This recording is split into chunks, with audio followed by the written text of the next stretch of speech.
curso anterior se me olvidó grabar. Entonces empiezo grabando ya. Hoy día empezamos a ver la unidad de funciones de variable real. Esa unidad de que muchos le tienen miedo y la verdad lo entiendo porque sí es un poquito no intuitivo, pero a darle que sí se puede entonces. Ya, empezamos viendo primero qué es una función de variable real y el concepto es como dominio y rango. Bueno, si ya se acuerdan, si se acuerdan bien, ya vimos acerca de esto no hace mucho.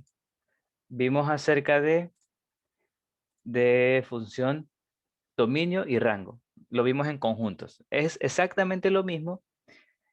Lo que el gran cambio, el único gran cambio es que ahorita los conjuntos, ¿se acuerdan que lo que hacíamos era las relaciones? Lo hacíamos ¿cómo se llamaban? En conjuntos finitos, donde nosotros hacíamos diagramas de Venn para representar la relación entre dos conjuntos.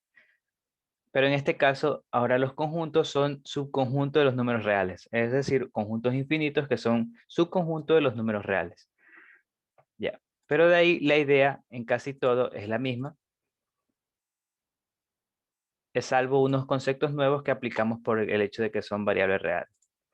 Ya. Entonces, por ejemplo, tenemos en este caso la definición como tal. ¿Se acuerdan de que las funciones, como veíamos, como les decía, estábamos usando dos conjuntos y decíamos que esta era una función que relacionaba unos elementos del conjunto de este conjunto que se llamaba conjunto de partida con estos elementos de lo que llamábamos conjunto de llegada. Entonces decíamos que x1 se relacionaba con, por ejemplo, lo podemos relacionar así. Y esto era una función porque cumplía dos cosas. Entonces esas cosas que cumple tenemos que recordarlas, por eso quiero recordar. Cumplía primero de que todo el dominio estaba relacionado en esta gráfico. Sabíamos que cuando hablábamos de relacionados era porque estaban conectados con esta flecha, es decir, que x2 estaba relacionado con y1 y x1 relacionado con y1. Entonces, cuando todo el dominio estaba relacionado con algún elemento del conjunto de llegada y además no había el caso de que un conjunto, un elemento del conjunto de partida esté relacionado con dos elementos del conjunto de llegada. Es decir, no existía esto de un x1 con y1 y con y2. Entonces, eso no existía. Eso también aplica acá. Entonces, debido a que en este caso los subconjuntos no son conjuntos finitos, como en este caso, sino son subconjuntos del conjunto real, se puede decir más de todo lo que acabo de decir con la frase de que claro, y tenemos la regla de correspondencia. La regla de correspondencia es esto que nos permite unir los elementos del conjunto de partida con los del conjunto de llegada. Esta regla de correspondencia me va a asociar a cada elemento de X, es decir, a todos los elementos. Bueno, si mejor les pongo aquí con la anotación que estamos usando, voy a ponerle X y Y. Entonces, a cada elemento de X nos va a asociar un único elemento de Y. O sea, cada elemento, es decir, todos los elementos del conjunto de partida, lo vamos a asociar con un único elemento de Y. O sea, no piensen que todos lo vamos a unir con Y1, por si acaso, ¿no? O sea, que a cada X1 lo voy a asociar solo con uno de Y, no con dos. A cada X, a todos los elementos. ¿Ya? Entonces, eso se representa simbólicamente de la siguiente manera. F de X a Y, X, donde X pertenece al conjunto de partida, Y pertenece al conjunto de llegada. También se dice que Y está relacionado esta es la regla de correspondencia, F de X. Entonces, Y está relacionado con F de X. Cuando Y está relacionado con X ya está relacionado con X a través de la regla de correspondencia. Entonces, todo elemento de X tiene su conexión con el elemento de Y. Y no puede haber esto de que se conecten con dos. Entonces, a la variable X se le denomina variable independiente porque no depende de nada. Puede ser el valor que yo quiera, excepto por algunas restricciones. Y a la variable y se la denomina variable dependiente. Es decir, depende del valor que yo le dé a la variable x. Ya, todos los elementos del conjunto de partida deben de estar relacionados. Como les dije, todos los elementos del conjunto de partidas deben estar relacionados para que sea una función y no existen dos valores y relacionados con un x, como esto de aquí, no existe. Ya, se los vuelvo a repetir. A la variable de x se le denomina también argumento, otro nombre que le damos a la variable x. Entonces, básicamente esa es la extensión que hacemos de función a variable real con variable real. Asimismo, vamos a ver lo que es dominio. Recordábamos que lo que era dominio era todos los elementos del conjunto de partida tales que están relacionados con algún elemento del conjunto de llegada. En este caso sería x1, x2. Pero obviamente en este caso no estamos hablando de conjuntos de partida finita, sino subconjuntos de los números reales. Debido a que f es una función, entonces el dominio simplemente lo definimos como el conjunto de partida. Porque para que sea función, el dominio tiene que ser el conjunto de partida. Entonces así lo definimos como tal, simplemente como el conjunto de partida. Simbólicamente se representa con esta forma, dominio de f. Entonces el dominio de f normalmente lo representamos con intervalos para denotar, como ya sabemos que son subconjuntos de los reales, entonces nosotros denotamos esos dominios como intervalos, parte de los reales. Entonces, normalmente va a ser el conjunto de todos los valores reales. Para las diversas funciones de variable real, para algunas van a ser todos los reales sin problema, ya que yo puedo evaluar en x cualquier valor y me va a salir una correspondiente y. Excepto en dos casos, por ahora. En dos casos no puedo hacer eso. Pasa que si f de x tiene un cociente, la función no va a estar definida cuando el denominador es cero, es algo que ya todos conocemos. Es decir, si f de x digamos que tiene, digamos que es 2 sobre x menos 3, un cociente, tenemos un denominador, esta función no estará definida cuando el denominador es cero. Es decir, yo no puedo evaluar en la función x tal que me haga el denominador cero, porque sencillamente me va a quedar un número infinito, que eso no es parte de los reales. Entonces x no puede ser 3 en este caso, porque si no, este sería cero. Y el dominio, en este caso, serían todos los reales menos el 3. El 3 no puedo evaluar. Ese es un caso. Y el otro caso es si f de x contiene una raíz de índice par. Si contiene una raíz de índice par, sabemos que, por ejemplo, f de x es igual, tuviera a x al cuadrado, x más 3, por ejemplo. Ya. Entonces, si hubiera una raíz, pasa que yo pongo aquí este valor, esta raíz solo existe si lo que está aquí adentro, déjenme ponerlo con rojo, si lo que está dentro de la raíz es positivo, porque si fue lo que estuviera dentro de la raíz fuera negativo, entonces esto no existe, no está definido. Por lo tanto, yo digo que el dominio en este caso, o sea, los valores que, no olviden que el dominio son los valores que yo puedo reemplazar en x. Entonces, el dominio son los valores que yo puedo evaluar en x. En este caso, yo no puedo evaluar en x números que me hagan esto de aquí negativo. Por lo tanto, x tiene que ser mayor o igual a menos 3. Entonces, yo puedo evaluar aquí cualquier valor mayor o igual que menos 3 y por lo tanto el dominio de f, el dominio de esta f, pongámoslo aquí, el dominio de f va a ser desde el menos 3 hasta el más infinito. Y acá, por ejemplo, el dominio de f lo que va a hacer es todos los reales sin contar al 3. Si no hay ninguno de estos dos casos, entonces decimos que el dominio es todos los reales porque nosotros podemos evaluar cualquier real y no va a haber problema. Hay otro caso, de hecho, existen otras restricciones que las vamos a ver ya más adelantito. Por ejemplo, el logaritmo también tiene su propia restricción, pero por ahora no lo hemos visto, entonces no lo tomamos en cuenta. Ejemplos, así ya les di unos dos ejemplos aquí, les voy a dar más. Por ejemplo, si me piden determinar el dominio de una función f de x que tenga esta regla de correspondencia, o sea, esta es la regla de correspondencia, esta es la regla que nos permite relacionar los valores de x con los valores de y, los valores del conjunto de partida con los valores del conjunto de llegada. Entonces yo tengo que ver, si me piden el dominio, yo tengo que ver qué valores yo puedo poner a X. O sea, qué valores yo puedo evaluar en X, tales que me va a salir algo, tales que al evaluarlo, me va a salir un número real. Ya sabemos que son estas dos restricciones. Si no hay ninguna de estas dos restricciones, entonces yo puedo evaluar cualquier valor de los reales. Yo puedo evaluar el valor que yo quiera. Por lo tanto, se dice que el dominio de esta función es todos los reales. Eso se cumple en todas las funciones, por ejemplo, las lineales, las cuadráticas. Por ejemplo, lineales, mejor les pongo el nombre.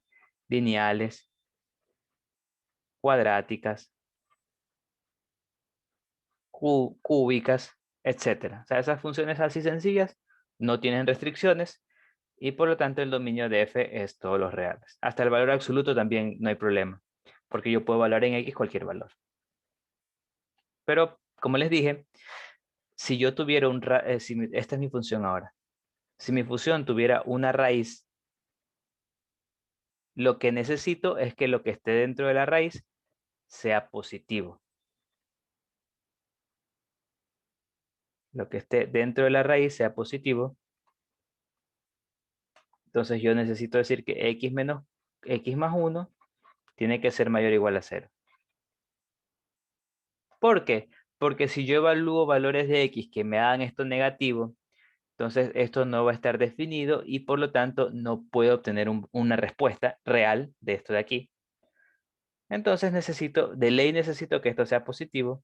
Como les dije, es una de las dos restricciones, la restricción del radicando. Entonces simplemente digo que lo que está dentro de la raíz es mayor o igual que 0. Resuelvo esto, que ya lo vimos las clases pasadas. Aquí es menos 4. Aquí por si acaso, aquí es menos 4. Lo vimos las clases pasadas. En resolución de valor absoluto y todo eso de ahí. Entonces resuelvo esto. El 4 lo pasé a restar. Luego multipliqué por menos 1. Me cambia el sentido de la desigualdad. Y resuelvo esto de aquí. Con las propiedades de valor absoluto, me va a decir que es menos 4 mayor o igual que x más 1, menor o igual que 4. Esta es una propiedad de las que yo les puse. Y al final me queda que x es mayor o igual que menos 5 y menor o igual que 3. Entonces, x solo puede tomar estos valores, ya que con estos valores se cumple que lo que está dentro de la raíz es positivo. Si yo a x les pusiera otros valores que no sean estos, lo que está dentro de la raíz me va a quedar negativo y por lo tanto no va a estar definido. Entonces, el dominio es desde menos 5 hasta 3, ambos cerrados. ¿Ya? Entonces, eso es lo que se ya conoce como obtener el dominio de una función de variable real. ¿Cómo se lo hace? Pues normalmente son todos los reales, excepto estas dos restricciones. Acá tengo otro ejercicio. Me dicen que determine el dominio de f de x, tal que f de x es igual a 3 sobre raíz de x menos 1 menos 2. Bueno, valor absoluto de x menos 1 menos 2. Ya. Entonces, de igual manera, en este caso tengo ambas restricciones, es decir, tengo un denominador, ese denominador no puede ser 0, y aparte tengo una raíz en la cual lo que esté dentro de la raíz no puede ser negativo, es decir, lo que está dentro de la raíz tiene que ser mayor o igual a 0, pero esto de aquí no puede ser 0 porque si esto fuera 0, raíz de 0 es 0 y te quedaría 3 sobre 0 y eso sería también indeterminado, infinito. Entonces, no tomamos el menor igual, sino solo el menor, el mayor que digo. No tomamos el mayor igual, sino solo el mayor, por lo que acabo de decir, no puede ser 0 tampoco. Entonces resuelvo de nuevo esta inecuación de valor absoluto, que pasó el 2 a sumar, luego aquí aplico las propiedades de valor absoluto, que x menos 1 tiene que ser mayor que 2, o x menos 1 tiene que ser menor que menos 2. Resuelvo y me queda que x tiene que ser mayor que 3 o x tiene que ser menor que menos 1. Entonces ahí ya obtuve el dominio de esta función. De nuevo, tengo que tomar en cuenta las restricciones y si no hay restricciones, entonces yo en teoría puedo poner cualquier x y no habría problema. Ese es como se obtiene el dominio. Ahora, recordemos también lo que era el rango. ¿Qué era el rango de una función de variable, de la función que ya habíamos visto? El rango, si se acuerdan, era todos los elementos de y del conjunto de llegada que estaban relacionados con algún elemento del conjunto de partida. En este caso sería solo y1, por ejemplo. Pero obviamente estamos hablando ahorita de variable real, es decir, el rango va a ser un subconjunto de los números reales. Entonces, de nuevo, función de variable real, el conjunto de todas las imágenes de los elementos del dominio, es decir, todos los números del conjunto de llegada que están relacionados con algún elemento del conjunto de partida, constituyen el rango de la función. Se representa con R de f y el rango de f es su conjunto del conjunto de llegada. No es necesariamente igual. ¿Se acuerdan que no era esa necesidad? Solo cuando era sobreyectiva sí tenían que ser iguales, pero eso lo vamos a ver más adelante. Solo se cumple lo siguiente, lo que el rango de f es su conjunto de y. Entonces, a veces también me pueden pedir el rango de f. ¿Y cómo obtengo el rango de f? Entonces, es un proceso muy similar al rango de y, claro, al dominio de f. A cómo obtengo el dominio de f, tengo que darme cuenta qué valores puede tomar y. Si no hay restricciones, entonces podría tomar cualquier valor, pero si hay restricciones, entonces tengo que ver esas restricciones que me dan. Por lo tanto, se usa un procedimiento similar, solo que ahora se despeja x en la función y realizo el proceso que ya vimos con el dominio, pero esta vez para y. Entonces tú dices que f de x es igual a y. Entonces, por ejemplo, si tienes la función f de x es igual a 2x menos 3, tú despejas x y tú dices, ya sabes que f de x es igual a y, entonces tú dices que esto es y, la otra variable. Tú dices entonces y es igual a 2x menos 3, despejas x, pasas a sumar el 3 y luego el 2 pasas a dividir y te queda x es igual a y más 3 sobre 2. Entonces aquí aplicas un proceso muy similar a lo que hicimos con el dominio. Yo tengo que ver si hay restricciones para el valor de y. Veo que no hay ninguna de las restricciones que ya vimos. Y puede tomar cualquier valor y va a existir un x que van a estar relacionados con esta regla de correspondencia. Por lo tanto, el rango de f, bueno, ya está escrito mejor dicho, el rango de f son todos los reales, porque no hay restricciones, básicamente. Y aquí puedo ver también que el dominio de f son todos los reales, porque no hay restricciones aquí. X puede tomar cualquier valor, entonces no hay problema en ese sentido. Entonces el dominio y rango de f son los reales. Eso normalmente siempre pasa para las lineales, como esta de aquí. Ya. Pero ahora me dicen otro ejercicio. Me dicen determina el rango de la función f de x tal que es igual a x más 1 sobre x. Ya, primero, algo que quiero ver, bueno, aquí está, pero quiero sacar el dominio de f de x. ¿Cómo obtendría el dominio de f de x? Pues tengo que ver si tiene alguna restricción y me fijo que sí, si hay una restricción. El denominador, como les dije, el denominador no puede ser 0, ya que si yo evalúo 0 en esa función, me va a quedar infinito y eso no está en los reales, entonces no va a estar relacionado con nadie. Por lo tanto, tengo que evitar ese valor. Entonces, el dominio de f va a ser los reales menos el 0. Aquí está escrito eso, o sea, para todo x excepto el 0. Para todo x que no es 0 es lo mismo que decirlo de acá, pero ya lo estoy escribiendo por acá bien bonito. Entonces, realizo el mismo proceso que estaba aquí arriba, es decir, despejo x. Aquí este despeje no es tan difícil, pero lo haré por acá por si acaso. Básicamente tú dices que y es igual a x más 1 sobre x. Entonces pasas a multiplicar x por y es igual a x más 1 y despejas x. Entonces x por y menos x es igual a 1. Saca factor común x, y menos 1 es igual a 1 y x es igual a 1 y menos 1. Entonces, así se despeja x, así llegué acá. Bueno, así estaba en el libro, pero así sé cómo se llega. Y te das cuenta aquí te haces la misma pregunta. ¿Qué valores de y yo puedo obtener? O sea, yo puedo poner ahí para que me salga un valor de x. De nuevo, si yo pusiera y igual 1, es decir, un valor que me haga 0 el denominador, me va a quedar que x es infinito. Y eso no está en los reales. Por lo tanto, no va a estar conectado con nada. Por eso, yo quito esa restricción, quito ese y. No puedo tener y menos 1 igual 0. Es decir, y no puede ser 1. Por lo tanto, el rango en este caso va a ser igual a todos los reales, excepto el 1. O dicho de otra manera, del menos infinito al 1, unido con el 1 hasta el más infinito. Entonces, así se obtiene el rango de una función de variable real.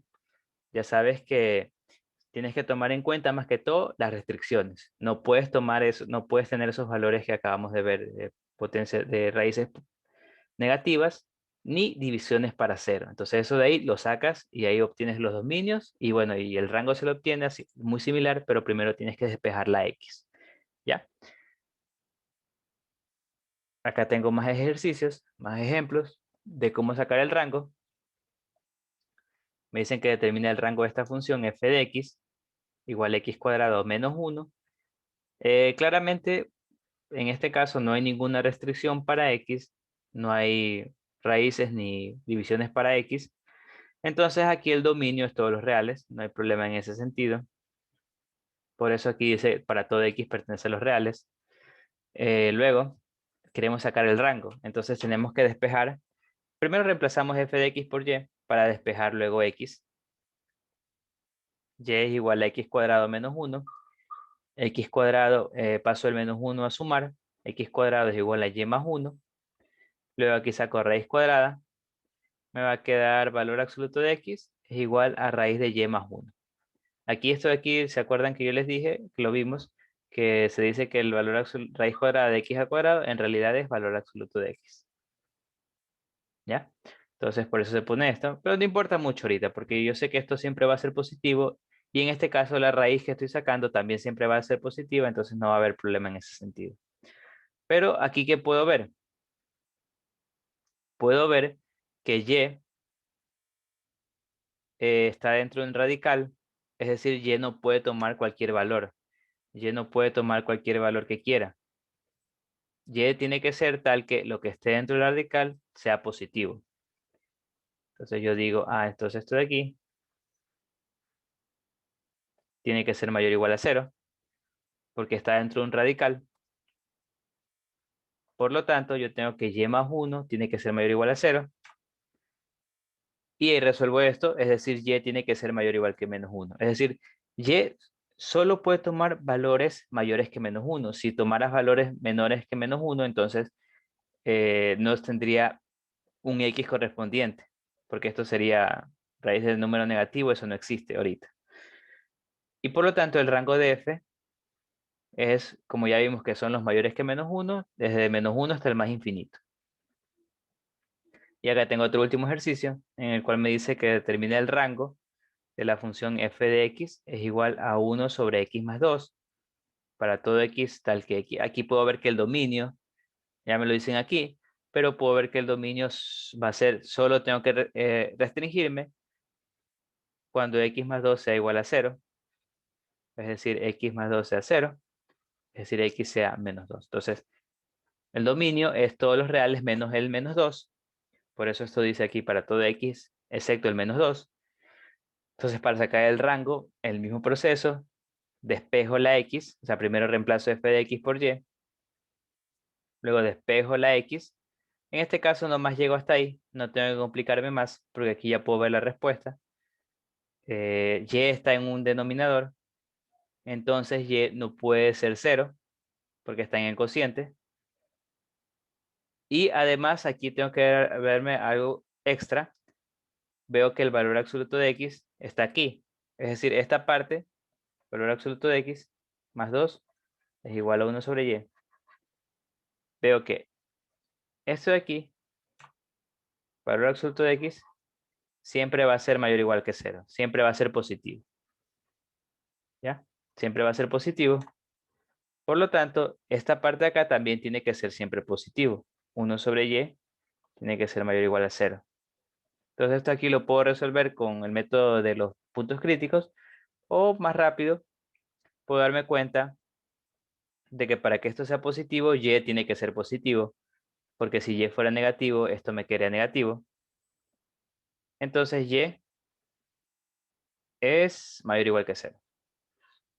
Ya vimos que igual a 0 no puede ser, entonces decimos que el y solo puede ser mayor que 0, y por lo tanto el rango de f es de 0 hasta el más infinito, pero abierto con 0. ¿Ya?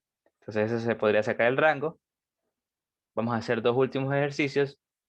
Me piden determine el dominio de esta función y el rango de la de abajo. Entonces, ¿cómo sería eso de ahí?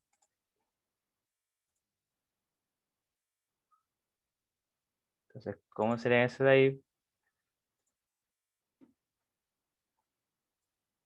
¿Quién quiere dar una idea para el dominio?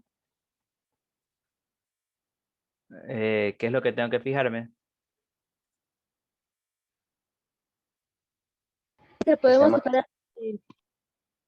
¿Mandé? A ver, entonces, déjenme que está. Yo decía, o sea, que podemos separar, pues. No es que es la raíz entre dos, entonces podemos separar raíz de x al cuadrado menos raíz de 18. No, no, no, a ver, a ver. No, no, no, no. A ver, ya que lo dijiste, a ver, los va a decir, no, eso no se puede hacer. No. No puedes hacer eso de, a ver, por si acaso alguien tenga en mente, esto es prohibido, por si acaso. No se puede separar la raíz cuando hay restas. Cuando hay producto o división sí se puede, pero cuando hay restas no, Vale. por si acaso. Aquí se los pongo. Que está bien que se equivoquen, no hay problema, no les, o sea, pero de hecho aprenden para que los otros no se equivoquen. Pero les repito, no se puede hacer eso. Ya. No, pero solo hay que hacer a ver, ¿qué hay que hacer? ¿Qué es lo que hemos hecho? Lo que he hecho como 5 veces. Primero, me he fijado si hay alguna de las restricciones, si hay radicales o fracciones. Entonces yo veo que si hay un radical, entonces yo digo, como me piden el dominio, si hay una restricción, que es este radical. Entonces, es este radical. ¿Y qué es lo que necesito que sea ese radical? A ver, ¿quién me quiere contestar? mayor o igual a 0. ¿Mande? Mayor o igual a 0. Correcto, eso sí está bien. Necesito que ese radical sea mayor o igual a 0. Entonces necesito que ese radical sea mayor o igual a 0. Tengo que x al cuadrado menos 18 es mayor o igual a 0. Ay, está muy feo. Entonces, lo único que necesito es que x mayor, que lo que está dentro del radical sea mayor o igual que 0. Y ya está con eso. Bueno, obviamente tengo que resolver esto, pero ya con eso en teoría ya estaría hecho. Entonces vamos a resolverlo. Aquí por si acaso, ¿cómo resuelvo esto? Recomendación. Bueno, cualquier cuadrática, pueden usar, se acuerdan, fórmula general, pero factorizar siempre es lo mejor, porque es lo más sencillo y más rápido. En este caso, diferencia de cuadrados, 18 no es cuadrado perfecto, pero igual puedo aplicarla. X al cuadrado menos raíz de 18, ya queda x menos 18, x más 18, menos raíz de 18, x más raíz de 18, mayor o igual a 0. Entonces aquí lo que hago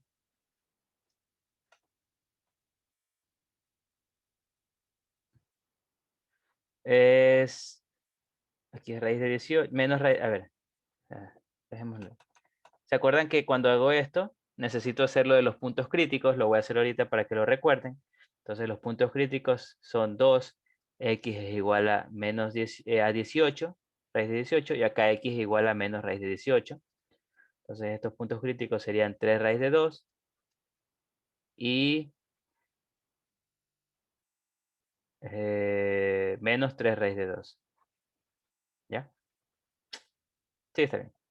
Entonces dibujo los puntos críticos en la recta real, menos 3 raíz de 2, 3 raíz de 2, aquí se va hasta el más infinito, acá está el menos infinito, De nuevo, yo sé que aquí me va a cambiar de signo la expresión, entonces simplemente escojo un valor que esté a la izquierda del que esté aquí.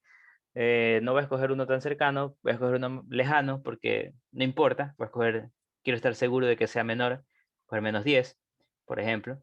Entonces menos 10 lo voy a evaluar aquí mejor. Entonces, menos 10 al cuadrado, menos 18. Aquí es menos 100 al cuadrado, menos 18, que es que hablo, 10 al cuadrado de 100. 10 menos 100 menos 18 es igual a 70 y, no, que 70, 80 y 82. Lo importante es que es positivo, entonces todo esto es positivo, negativo y positivo. Van cambiando en los puntos críticos. Por eso es tan importante obtener los que se llaman puntos críticos.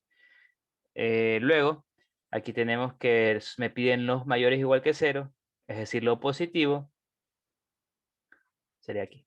Entonces, lo que tengo más aquí, todos los positivos. Entonces, ahí está. Ya. Luego, las respuestas.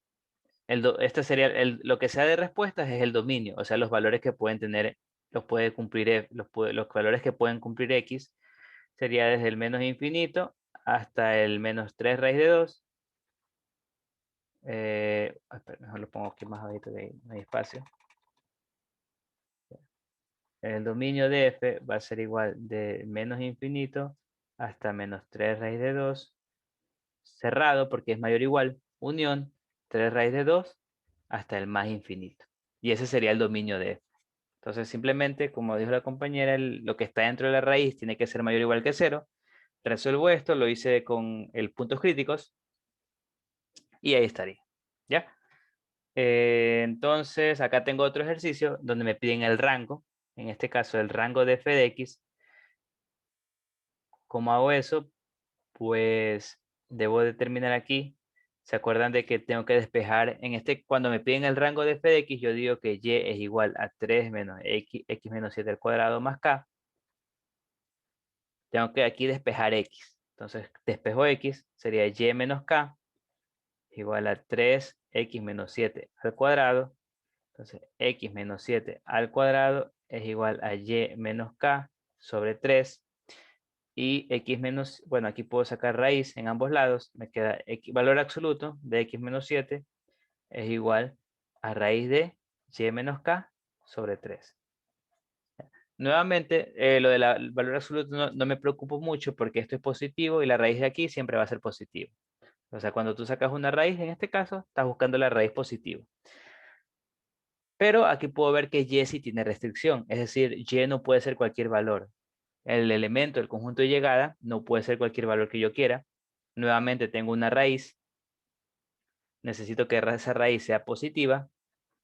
Esta raíz sea mayor o igual que 0, porque si no, no estaría definida. Entonces yo digo que y menos k sobre 3 es mayor o igual que 0. Entonces y menos k mayor o igual que 0, y mayor o igual a k. ¿Ya? Entonces el rango, que son los valores de y, entonces no se olviden, el dominio es los valores de x, que puede tomar x, el rango son los valores que puede tomar y, este va a ser igual a desde k hasta el más infinito. ¿Ya? Entonces así serían dos ejercicios resueltos. ¿Ya? Entonces eso sería por la parte de dominio, rango y la definición de función de variable real. Entonces, vamos con el siguiente subtema. En el siguiente subtema vamos a hablar ahora de funciones que están definidas por tramos, que también pueden haber.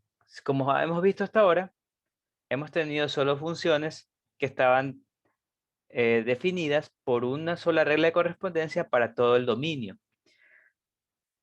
Pero también podemos tener una función, por ejemplo esta, que esté definida con varias reglas de correspondencia para diferentes intervalos del dominio, en diferentes partes. Es decir, por ejemplo, este f de x, vamos a ver que para los valores de x, tengo tres intervalos distintos. Tengo desde el menos 2 cerrado hasta 0.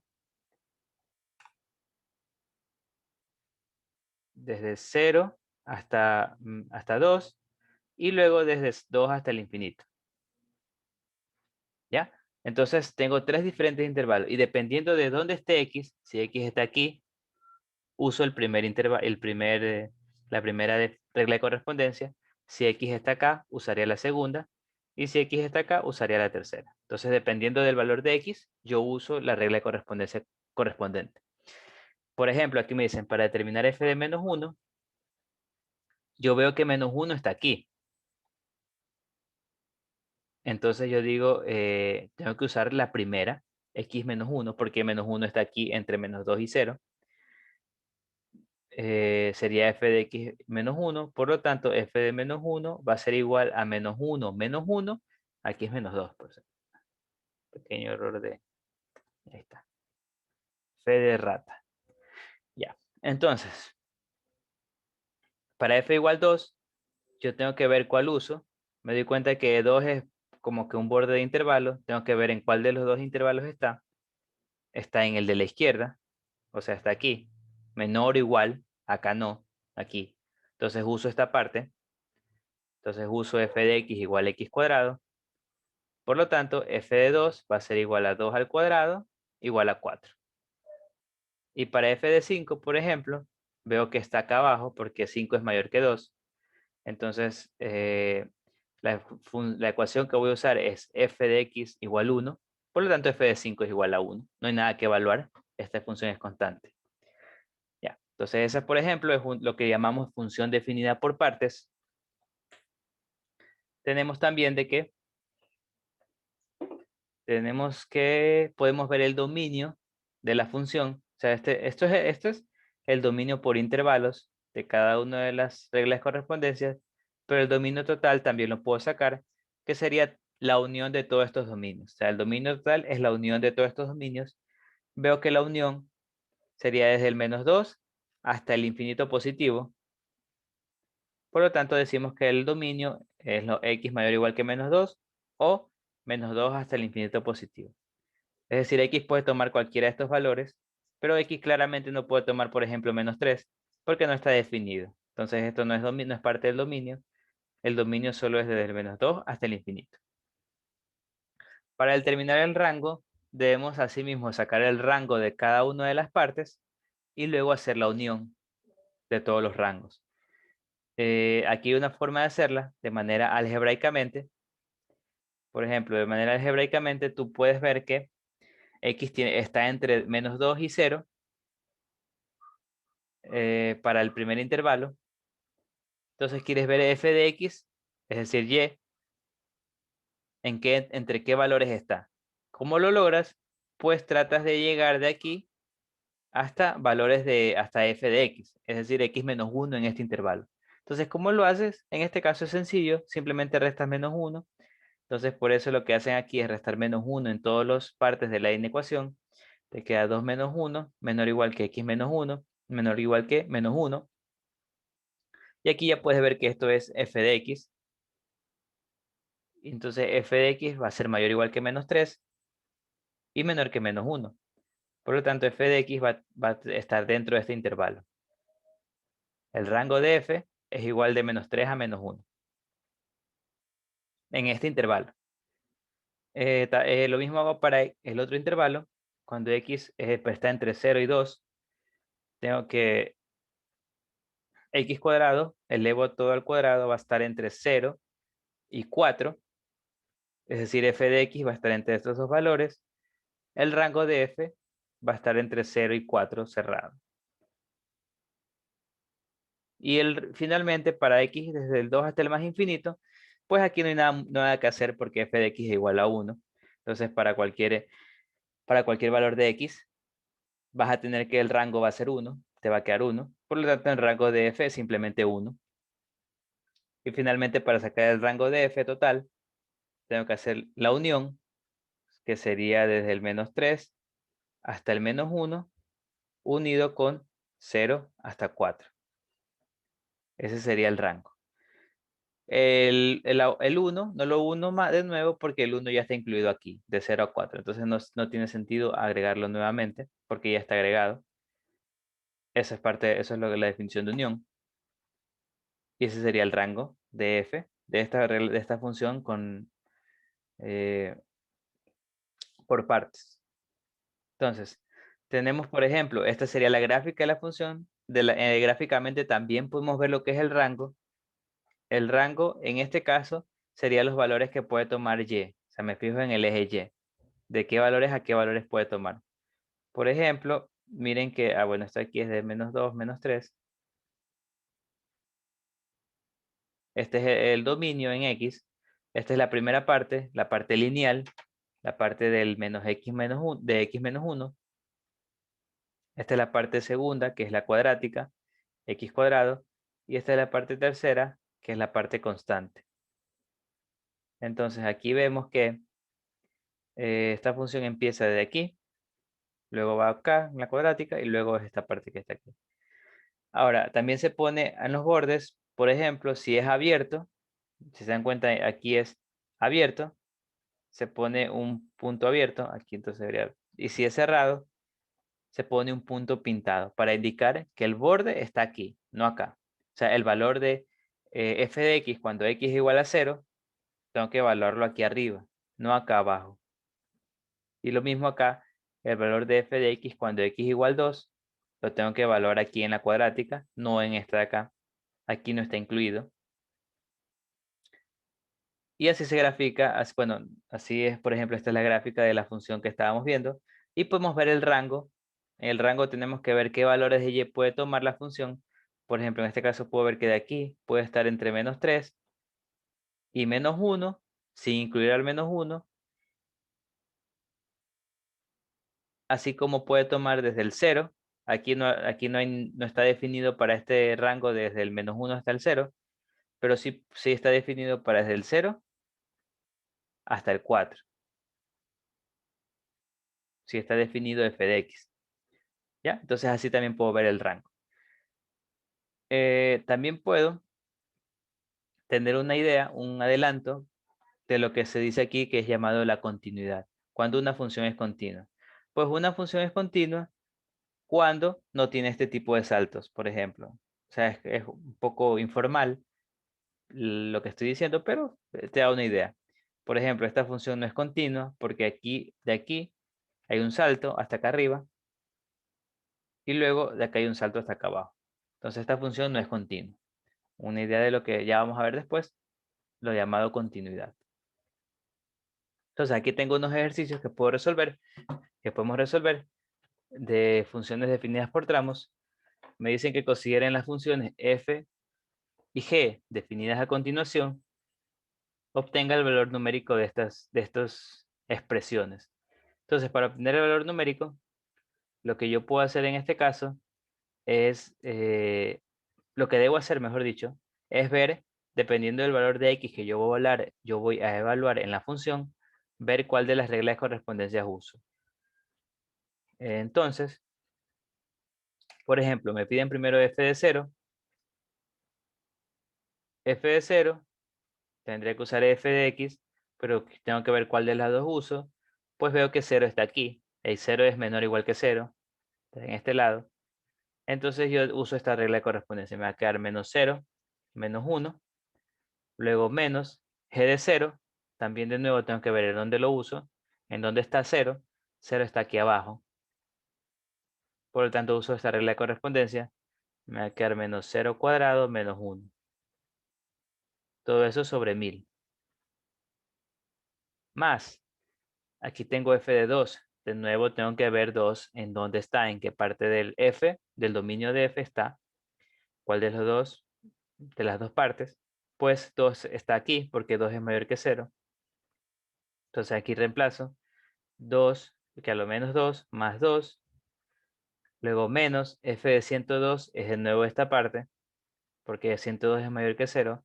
Entonces aquí sería menos 102 más 2. Todo eso sobre 100. Menos, aquí g de menos 3. Tengo que ver ahora en g y ver en dónde voy a evaluar. Voy a evaluar en esta parte porque menos 3,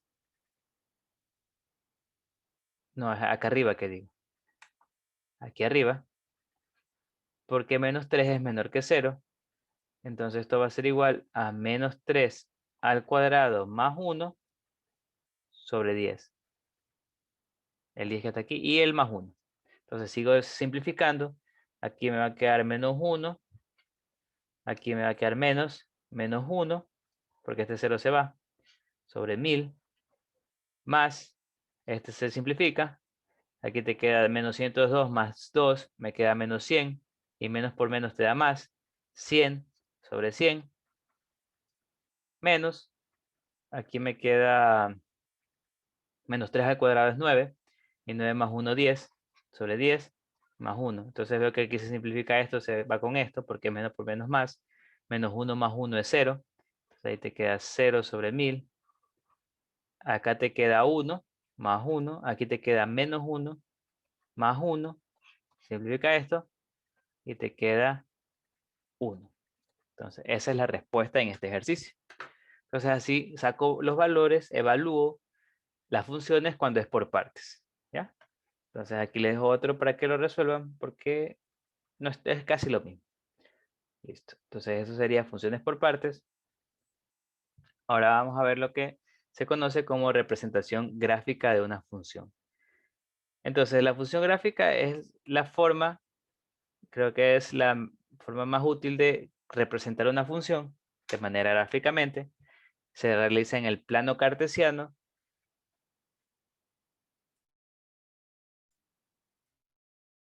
Es muy similar a lo que ya vimos nosotros como representación gráfica de funciones, pero de conjuntos, en las cuales pones dos ejes y un elemento, un eje representa el conjunto de salida y el otro eje representa el conjunto de llegada.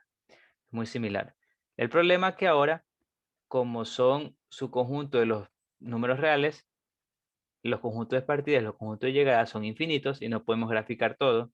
Entonces nomás graficamos los valores más útiles, los valores más significativos. Entonces, definición como tal de función de variable de gráfica es, decimos que f es función de a en b, entonces su gráfica es el conjunto de puntos o pares ordenados del producto cartesiano entre a por b, entre a y b, tales que sus coordenadas f de x, y pertenecen a f.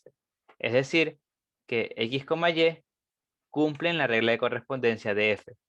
X, y cumplen la regla de correspondencia de f, o dicho de otra manera, y es igual a f de x. Entonces, si a x lo evalúo en la función, pues me va a dar y. Entonces, todos estos puntos que cumplen la regla de correspondencia van a ser parte de la gráfica de la función. Entonces, los elementos del conjunto A, normalmente como son los de partida, se grafican sobre la recta horizontal. Y los del conjunto B, como son los del conjunto de llegada, se grafican sobre la recta vertical. Y este par de rectas se denomina como sistema de coordenadas rectangulares o cartesianas. Y la recta del eje horizontal se denomina como abscisas también. Aquí es. Abscisas. Y las de vertical como ordenadas también se conocen.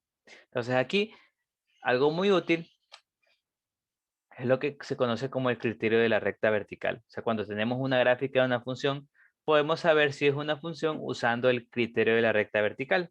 Nos permite ver si una gráfica cualquiera cuando una gráfica cualquiera es función o no es función.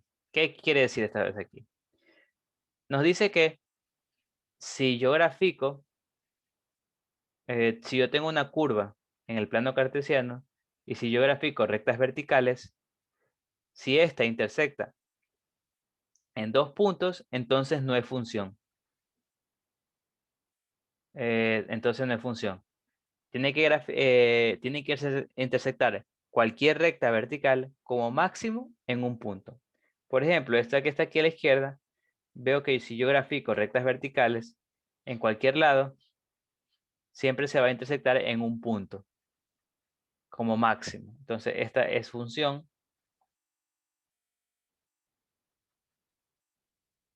En cambio, si yo grafico rectas verticales y se intersecta en dos puntos, como aquí, se intersecta en este punto y en este punto, entonces no es función.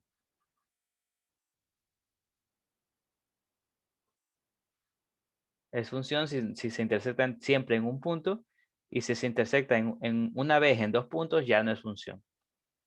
¿Por qué? Porque esto, si se dan cuenta, esto quiere decir que los puntos, aquí tengo y1, digamos, y acá tengo y2. Esto implica a que f de x1 sea igual a y1, pero también que f de x1 sea igual a y2. Es decir, que hay un x1 que está conectado con dos diferentes elementos del conjunto de llegada. Por lo tanto, esto no puede ser función. Entonces, por eso funciona el criterio de la recta vertical. ¿Ya? Entonces, tenemos una figura junta y vamos a ver qué podemos sacar, qué información podemos sacar de esa figura con la gráfica. Entonces, falta un poquito terminar la gráfica. Déjeme terminarla mejor con los puntos. Voy a graficarlas con los puntos. ¿Dónde está? Aquí está. Entonces,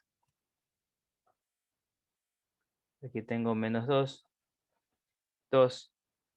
Aquí tengo menos 1. Este punto es menos 1,0. Este punto es 0,1. Este punto es 1,0. Este punto es 2,-3.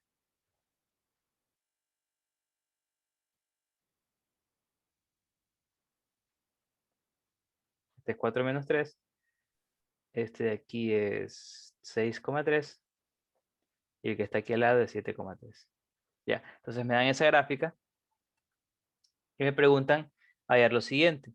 Me preguntan hallar el valor de la función cuando x igual a 2, cuando x igual a, claro, cuando x igual a menos 2, cuando x es igual a 2 y cuando x igual a 6, el dominio de esa función. Me dicen que todo esto de aquí, lo que está graficado, es la función como tal y el rango de la función, y aparte la intersección de los ejes coordenados. Toda esta información lo puedo sacar fácilmente viendo la gráfica. Por ejemplo, los valores cuando la función toma estos de aquí, pues lo tengo que ver viendo en la función cuánto vale y para el punto cuando x vale esto de acá. Por ejemplo, yo busco el punto en la función que tenga x igual a menos 2, que sería este. Entonces y vale 2, eso quiere decir que f de menos 2 es igual, vamos a poner acá arriba mejor, eso quiere decir que f de menos 2 es igual a 2.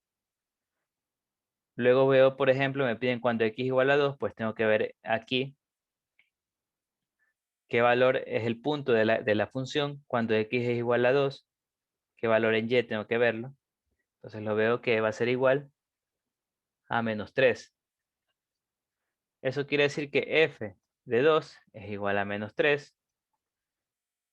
Si quiero saber cuánto vale cuando x igual a 6, pues tengo que ver qué punto de la función tiene cuál es el valor de y en ese punto para cuando x vale 6. Entonces tengo que f de 6 es igual a 3. Y ahí estaría. Ahí obtuve esos tres valores. Luego, yo puedo, eso sería lo primero.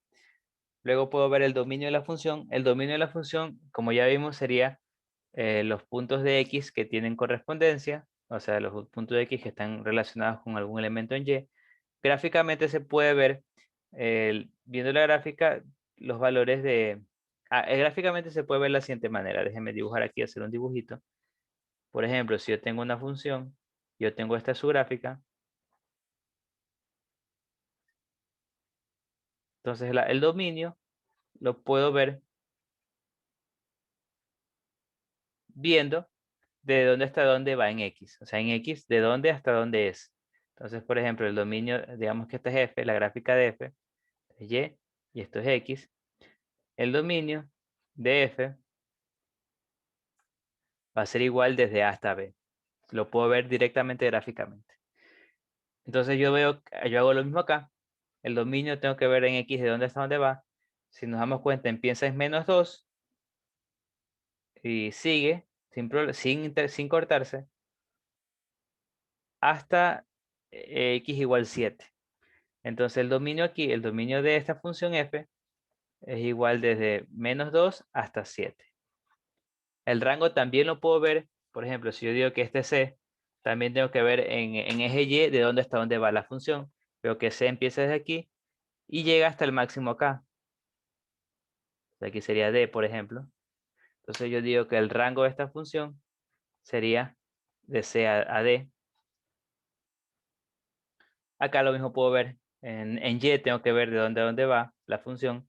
Veo que el mínimo es menos 3. O sea, desde aquí menos 3. Luego va hasta 3. Entonces el rango de f es igual desde menos 3 hasta 3. Y finalmente las intersecciones con los ejes, pues eso lo puedo ver también directamente aquí en la regla, en la gráfica, donde se intersecta con los ejes. Por ejemplo, en el eje X, que es de aquí, se intersecta aquí, en el punto, a ver, te voy a poner aquí con eje X, se intersecta en este punto, menos 1,0. Luego en este de aquí también se intersecta con el eje X, en el 1,0. Y aquí también, en el 5,0. Aquí es 5. En el 5,0. Entonces esas son las intersecciones. Y con el eje Y, tenemos que va a ser aquí nomás. Aquí, para que sea función de ley, se va a intersectar en el eje Y solo una vez. Para que sea una función. Si se intersectara 2 veces, ya no sería función, por si acaso. Entonces, esa sería la intersección con el eje Y. Y estas serían con el eje X. ¿Ya? Entonces, por ejemplo, así sería un ejercicio en el cual te dan una gráfica y tú tienes que sacar diversos datos de esa gráfica. Se lo hace de la siguiente manera. ¿Ya? Ahora vamos a ver los diversos tipos de funciones.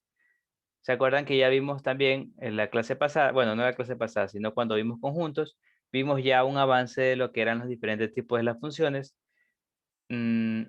Recordamos, por ejemplo, que teníamos que existir lo que se llamaba función inyectiva.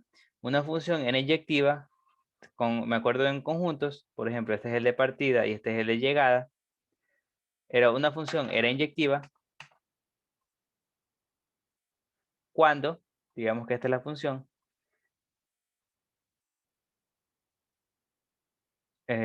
cuando no existía esto de que dos valores de X estaban relacionados con uno de Y. Esto no existía. Esto no era, en este caso no era función inyectiva. Cuando siempre se conectaba a uno de X solo a uno de Y. Entonces esto no es función inyectiva. Entonces básicamente es lo mismo, solo es que como les dije, los conjuntos de partidas no son finitos, sino son infinitos, son su conjunto de los números reales.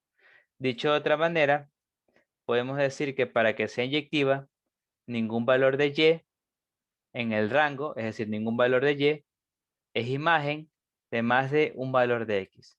O sea, está relacionado con dos valores de X. O sea, solo puede estar un valor de Y, solo puede estar relacionado con máximo uno de X, no con dos.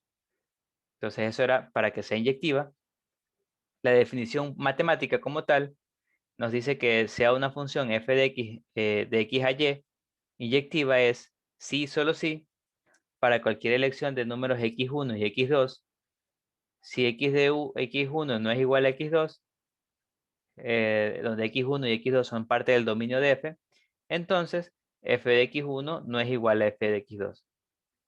Esto es, para todo x que está en el dominio de x, de f, si x1 no es igual a x2, entonces f de x1 no es igual a f de x2. Entonces esa es la definición formal. Si se acuerdan de lo que era la contrarrecíproca, nos acordamos que la contrarrecíproca es equivalente. Entonces podemos decir que para todo x, si yo le aplico la contrarrecíproca, que pertenece a x, Entonces yo tengo que, por ejemplo, f de x1 es igual a x2, implica a que x1 es igual a x2. Entonces esa sería la otra definición. La otra forma de verlo, que estaría correcto también. ¿Ya? Entonces esa sería definición de función inyectiva. Asimismo, como teníamos el criterio de la recta vertical, también podemos tener un criterio para ver si una función es inyectiva de manera gráfica. En este caso, trazamos una recta horizontal, lo que se conoce el criterio de la recta horizontal. Que una curva de una función es inyectiva si y solo si cualquier recta horizontal intersecta su gráfica como máximo en un punto. Es decir, por ejemplo, esta gráfica, esta función, si yo grafico una recta horizontal y se intersecta en dos puntos, entonces esta función ya no es inyectiva. Por ejemplo, en este caso, esta función se intersecta aquí y acá. Entonces, por ejemplo, tengo estos x1 y este es x2. Esto se cumple porque si pasara esto, si al graficar una recta horizontal intersecta en dos lugares, esto quiere decir que f de x1 será igual a f de x2.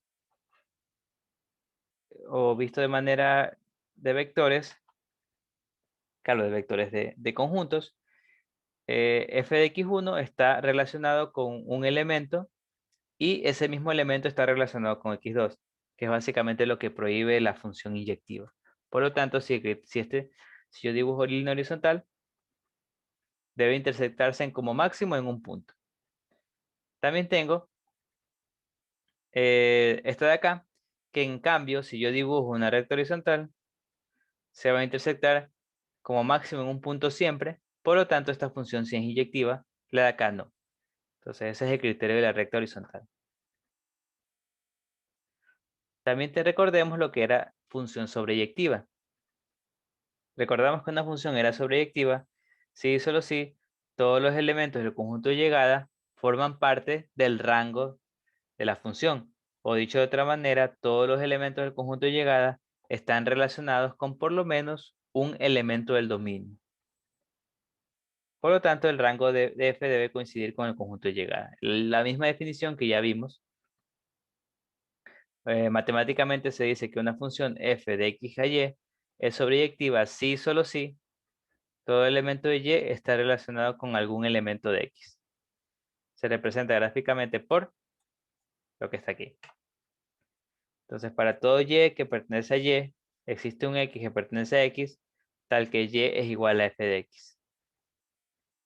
Tengo esto, es la definición formal de función sobreyectiva.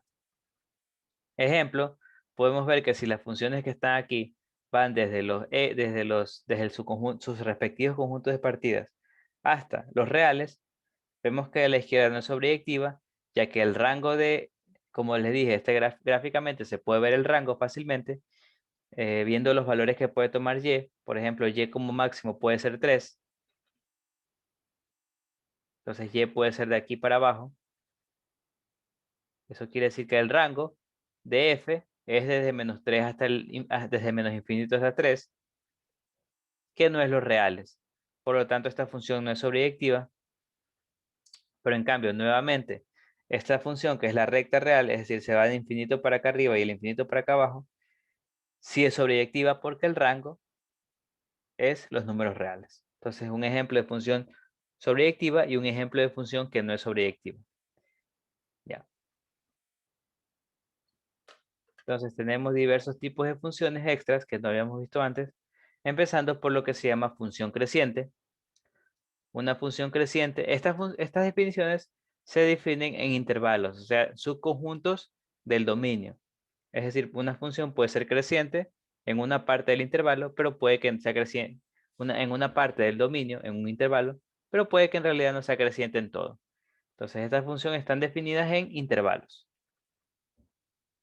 Una función es creciente en un intervalo i si y solo si para cualquier elección x1 y x2 en i, siempre que x sea menor que x2, x1 sea menor que x2, tendremos que f de x1 va a ser menor o igual que f de x menos x2. Básicamente, como por ejemplo en este gráfico, si yo tengo que x1 sea aquí y x2 esté acá,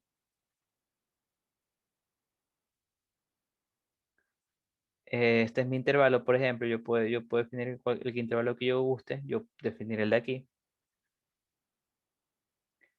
Entonces aquí tengo, por ejemplo, que f de x1, f de x2, tengo que claramente f de x1 va a ser menor que f de x2. Entonces esta función es creciente. Se dan cuenta que la función creciente permite gráficas que crezcan, pero que también se puedan quedar constantes, como esta parte que está aquí. Constante y luego crece, debido a que es menor o igual. En cambio, esta de acá no cumple porque es decreciente. Es decir, si yo obtengo un x1 y acá obtengo un x2, x1 claramente es menor que x2, pero tengo que, este sería f de x1 y este sería f de x2.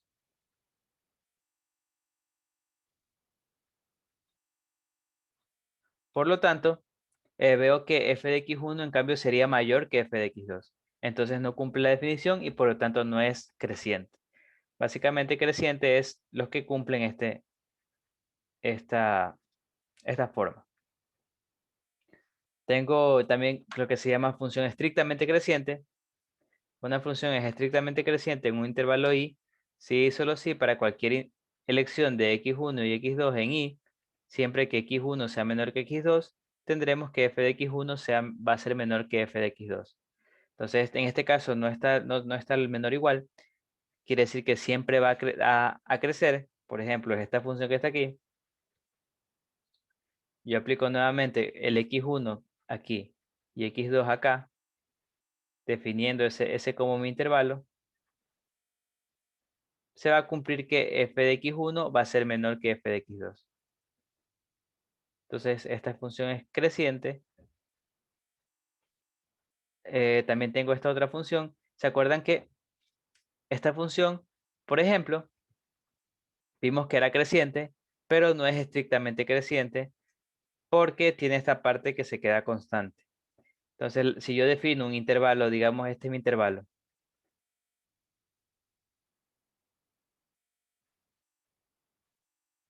Intervalo i1. Entonces, f no será estrictamente creciente en ese intervalo por esta parte aquí, pero si yo definiera mi intervalo de aquí para acá, digamos que yo defino este es mi intervalo. Entonces en este intervalo sí sería creciente, estrictamente creciente. Pero en este intervalo de aquí no sería. ¿Ya? Entonces vamos a ver, decreciente también tenemos lo mismo, solo que aquí cambia el valor. Por ejemplo, si yo tuviera que x1 es menor que x2, ahora f de x1 va a ser mayor o igual a f de x2. Podemos verlo claramente aquí. Un ejemplo, este x1 es menor que x2, pero la diferencia es que ahora f de x1 va a ser mayor que f de x2. Es decir, conforme van aumentando, va disminuyendo su valor. También aquí, como es este creciente, se permite que haya valores constantes como aquí.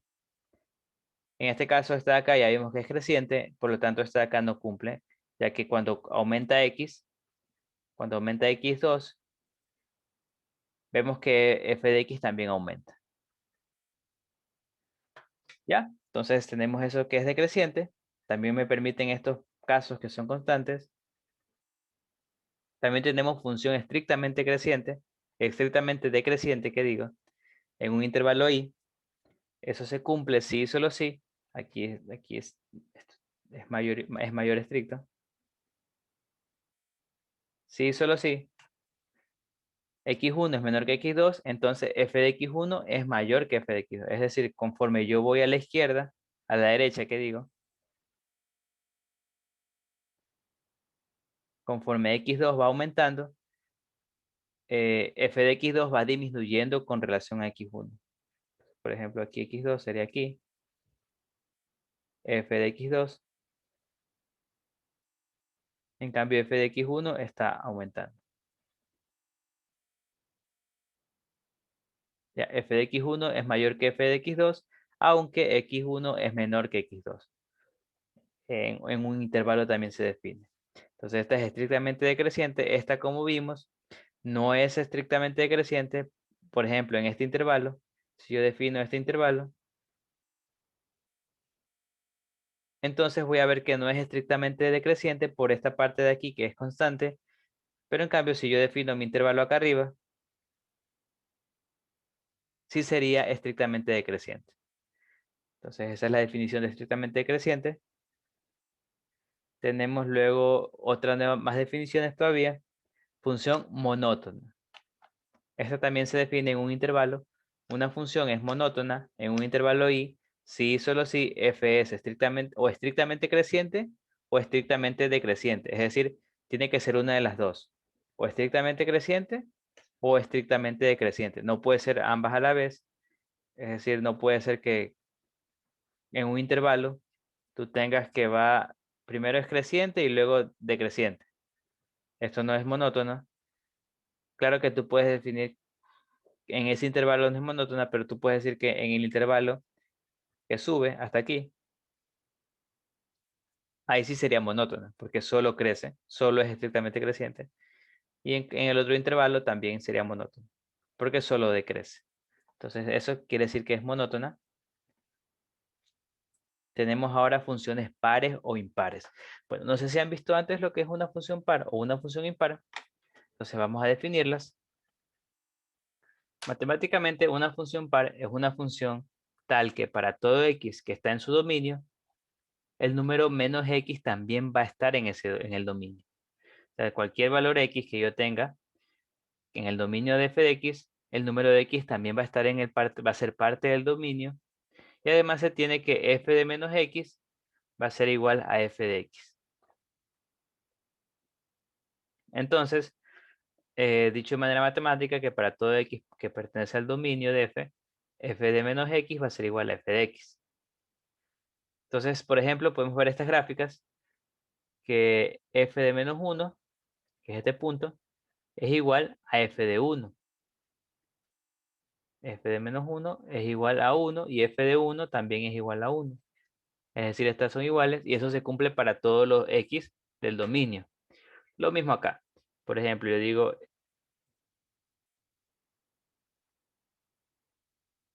aquí f de 1 es igual a 2 y f de menos 1 es igual a 2 también. Entonces se cumple que estas dos son iguales, que f de menos x es igual a f de x. Gráficamente, las funciones pares muestran una simetría con respecto al eje y. Es decir, si yo invierto esta parte de la función a la izquierda, va a ser idéntico. Es una simetría con respecto al eje y. Acá también.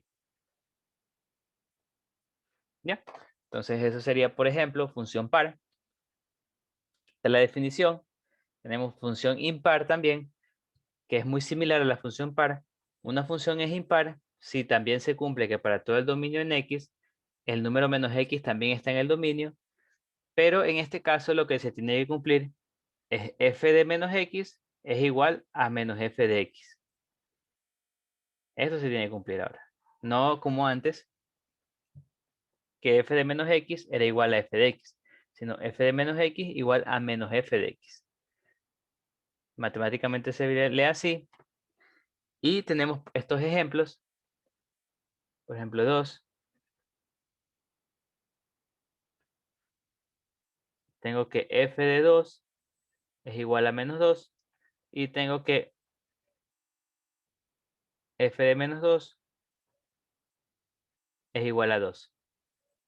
Entonces se cumple esta parte para 2 y también se tiene que cumplir para todos números del dominio de F.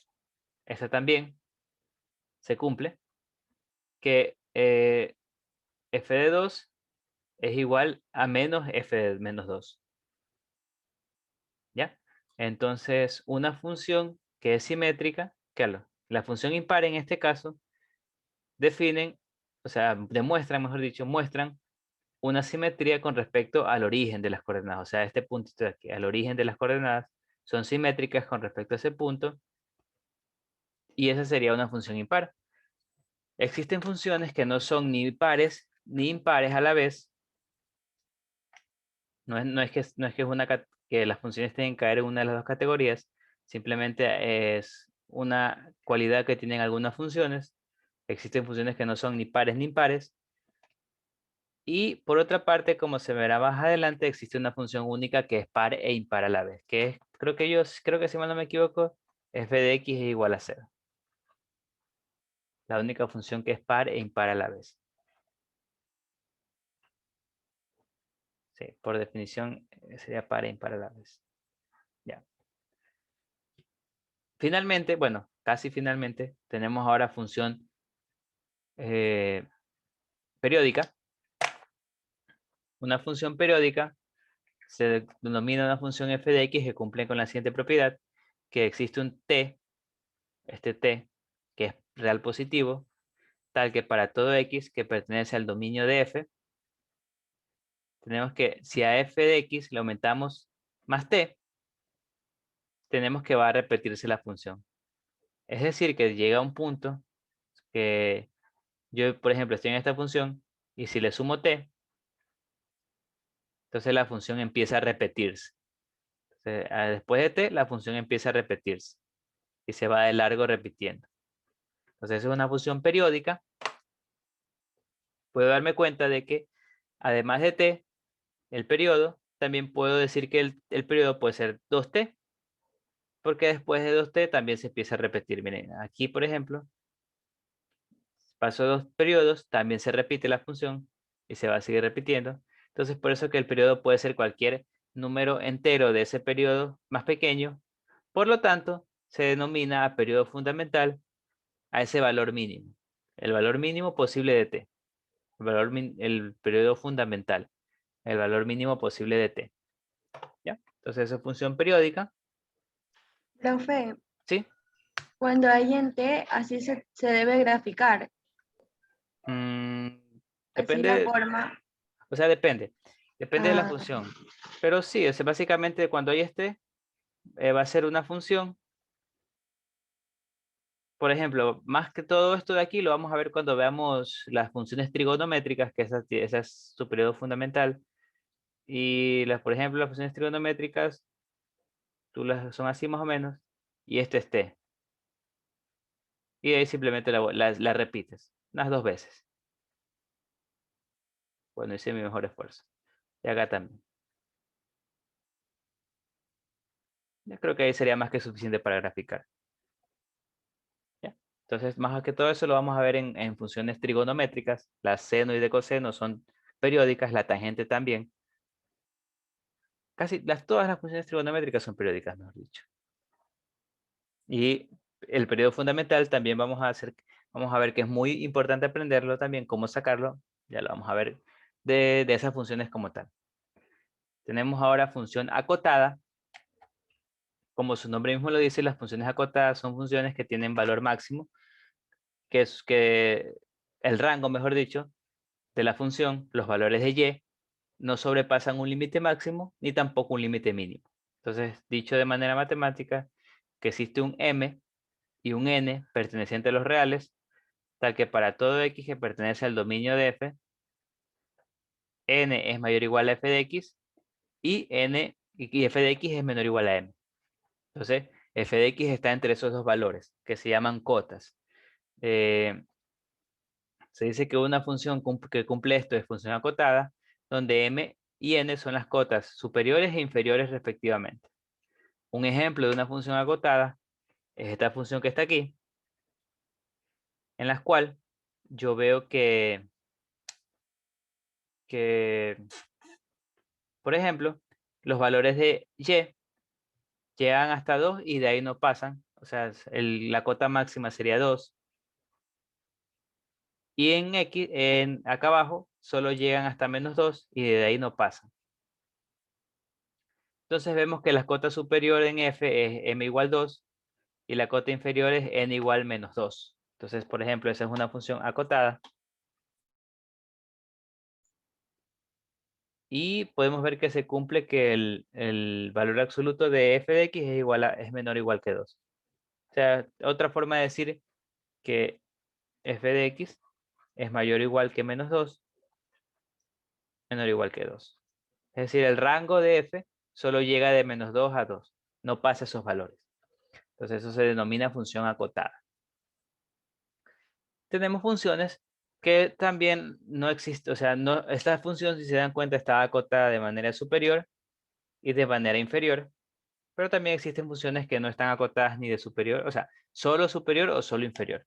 Por ejemplo, esta es la exponencial, la famosa exponencial, tiene una cota superior que normalmente se conoce como asíntota,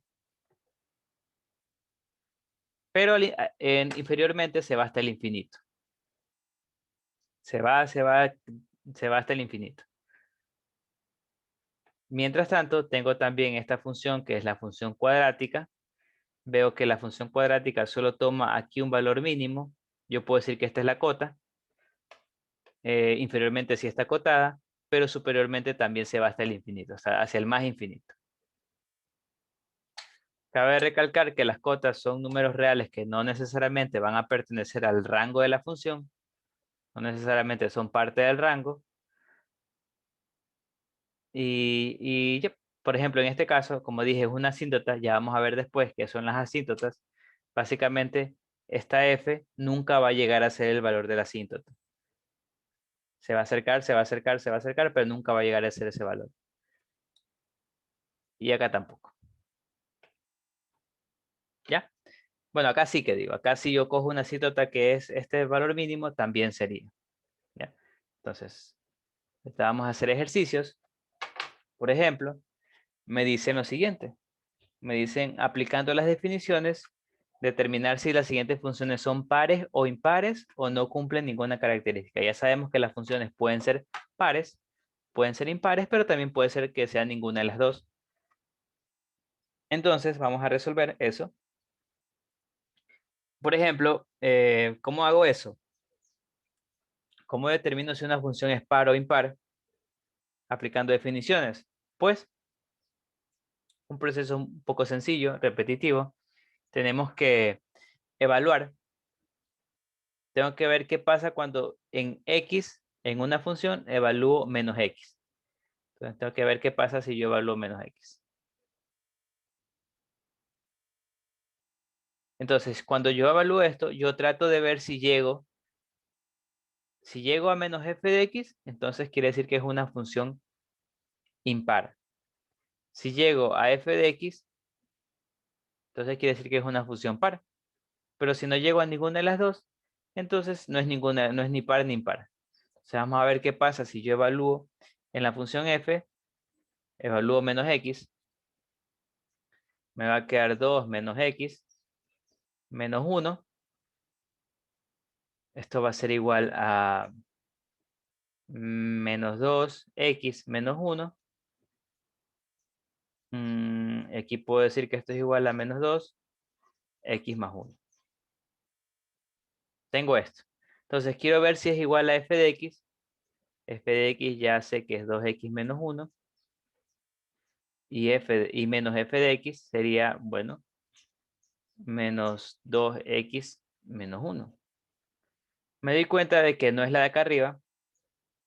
No se parecen.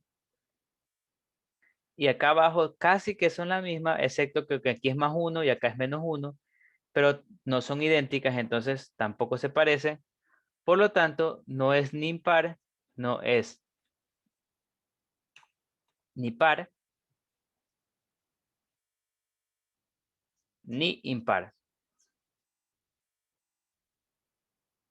Ya, esta función no es par ni impar. Y puede ser que sean funciones pares que Claro, funciones que no sean pares ni impares a la vez, eso sí se puede, ¿ya? Entonces ese sería un ejemplo. Aquí voy a hacer otro, que me dicen que m de x es igual a x al cubo. Entonces yo hago lo mismo para ver si es par o impar. Lo que tengo que hacer es evaluar en la función menos x, para ver si llego a m de x o a menos m de x. Entonces evalúo a ver qué pasa. Entonces aquí va a quedar menos x al cubo. O sea, en vez de x reemplazo menos x. Esto va a ser a menos 1 al cubo por x al cubo. Este menos 1 al cubo, por si acaso, aquí distribuí el exponente por si acaso, aquí es menos, este es menos 1, entonces el 3 lo distribuyo, sí puedo hacerlo porque está multiplicándose. Entonces aquí tengo que menos 1 a la n, por si acaso no lo sepan. Esto es algo, bueno, no tan famoso, pero útil. Menos 1 a la n es igual a 1 si n es par. Y menos 1 si n es impar. ¿Ya? Entonces ahí tengo eso. Por lo tanto, aquí puedo darme cuenta que menos 1 al cubo va a ser menos 1 por x al cubo, que es igual a menos x al cubo. Me doy cuenta que esto de aquí es igual a menos m de x. Es decir, demostré que m de menos x es igual a menos m de x. Entonces, esta de aquí es la función, claro, la definición de función impar.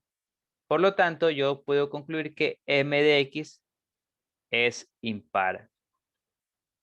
¿Ya? Entonces, así se resuelve esto.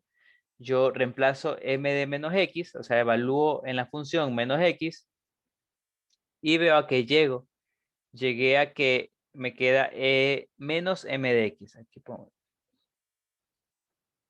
a menos m de x, es decir, básicamente a la definición de función impar.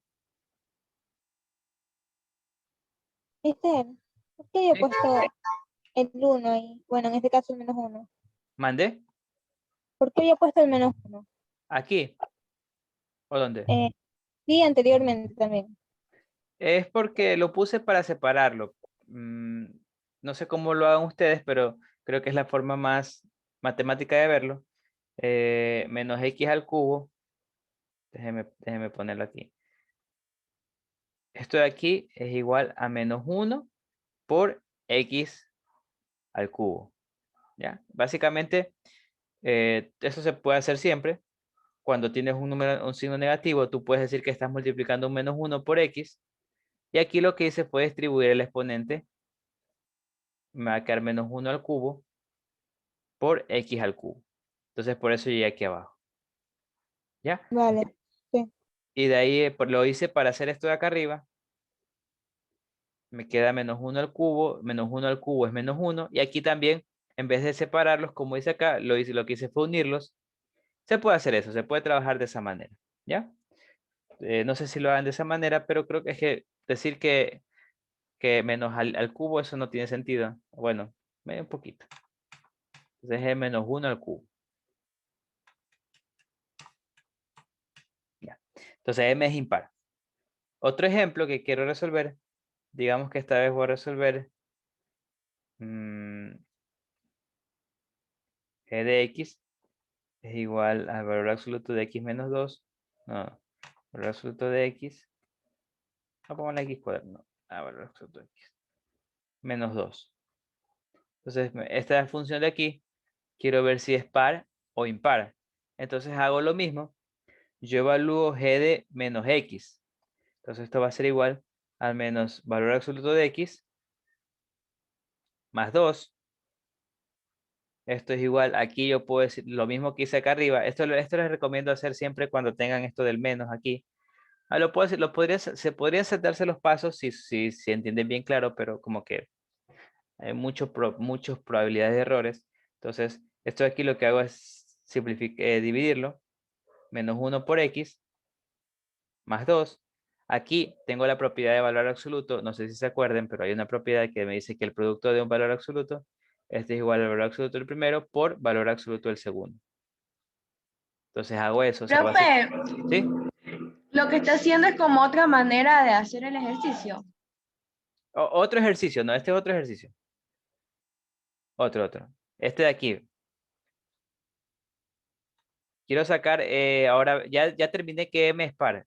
Ahorita estoy viendo, creé otra función, g de x, y quiero ver si es par o impar. Así mismo, pongámosle C, mejor dicho.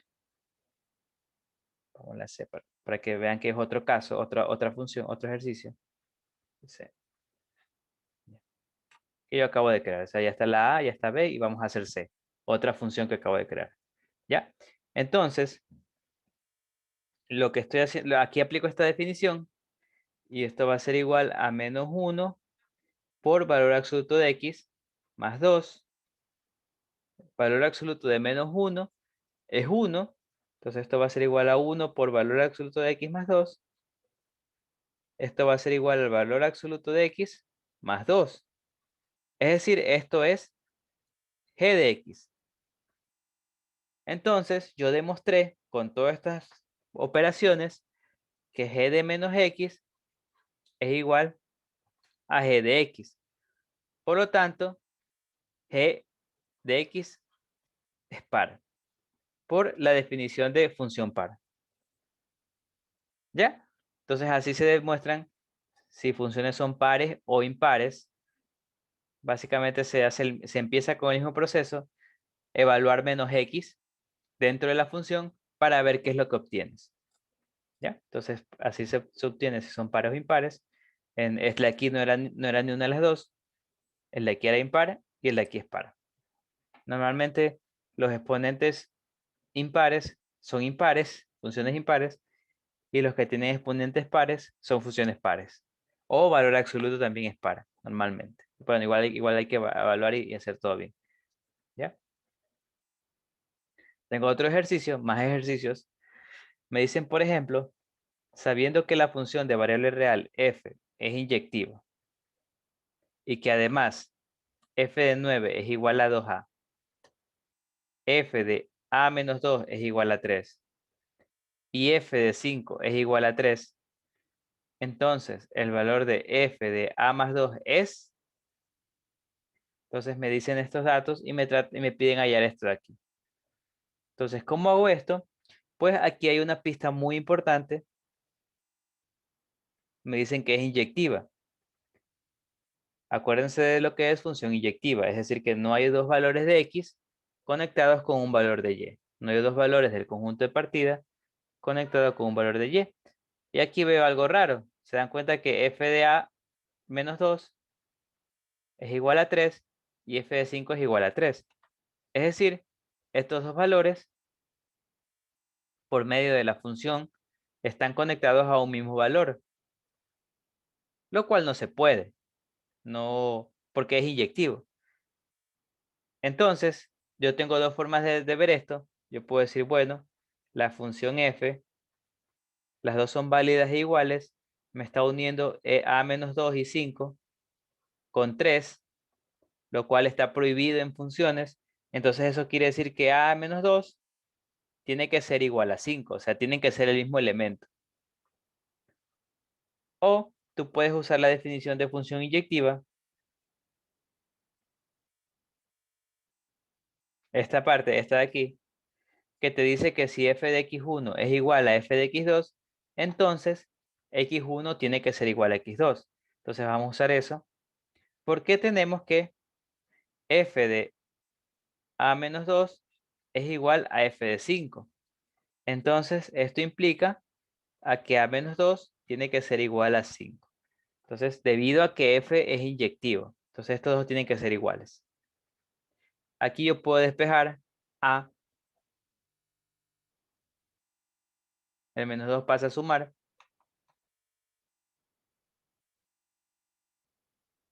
Entonces tengo que a es igual a 7. Por lo tanto, lo que me piden es a más 2, que sería f de 7 más 2, sería f de 9. Y veo que es 2a. Por aquí está. 2 por 7. A es 7, como ya vimos. 14. Entonces, en este ejercicio, por ejemplo, la respuesta era 14. ¿Ya? Entonces, ese es otro tipo de ejercicios, un poquito ya más conceptuales, que tienes que usar el hecho de que una función era inyectiva. ¿Ya? Entonces, vamos a hacer vamos a seguir haciendo más ejercicios.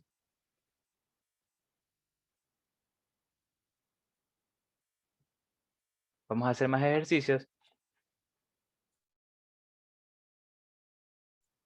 Por ejemplo, me piden ahorita demostrar que demuestre que para una función de variable real f de x igual k de x más b, o sea, donde k y b son variables, es estrictamente creciente cuando k es mayor que 0 y estrictamente decreciente cuando k es menor que 0. Entonces, yo lo que puedo hacer aquí es, de hecho, yo lo que debo hacer aquí es ver la definición, porque quiero demostrar que sea estrictamente decreciente, estrictamente creciente.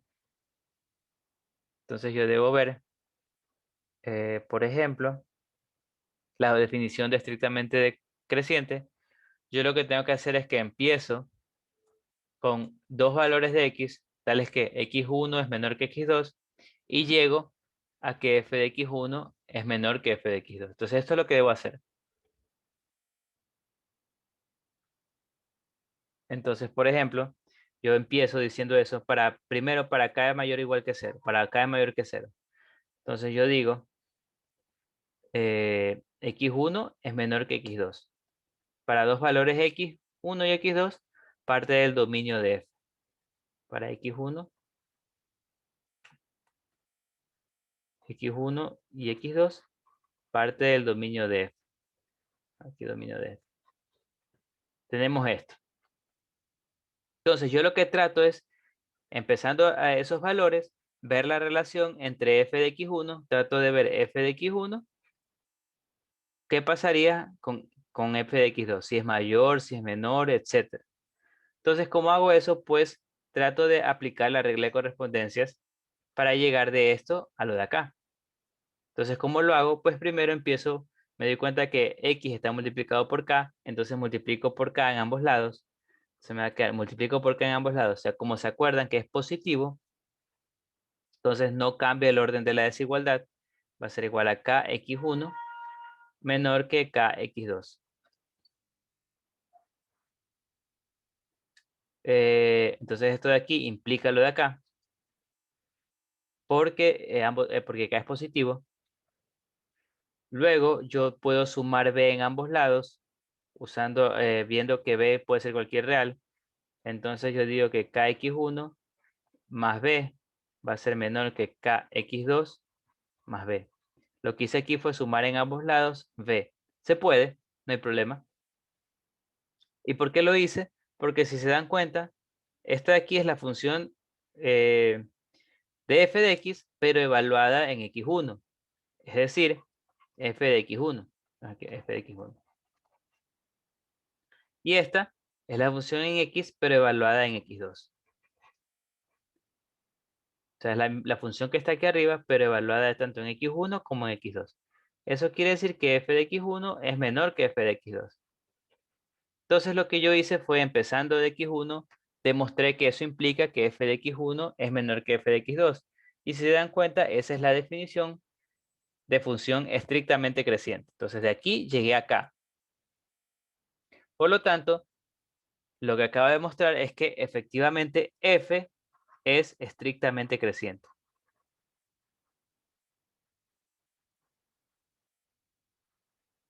Creciente. ¿Ya? F es estrictamente creciente, efectivamente. Lo mismo puedo hacer con B para cuando K es menor que 0. Lo mismo debo hacer, mejor dicho. Yo empiezo diciendo que x1 es menor que x2 y trato de aquí llegar acá a f de x1 y f de x2. Entonces de nuevo me doy cuenta que K está multiplicando x, lo que hago es multiplicar por K. Y aquí veo algo interesante, que K es menor que 0. ¿Se acuerdan que si yo multiplico por un valor de K a ambos lados de una inecuación, de una desigualdad, tal que es negativo ese valor, entonces lo que va a pasar es que me va a cambiar el sentido de la inecuación. Por lo tanto, esto va a implicar que kx1 sea mayor que kx2.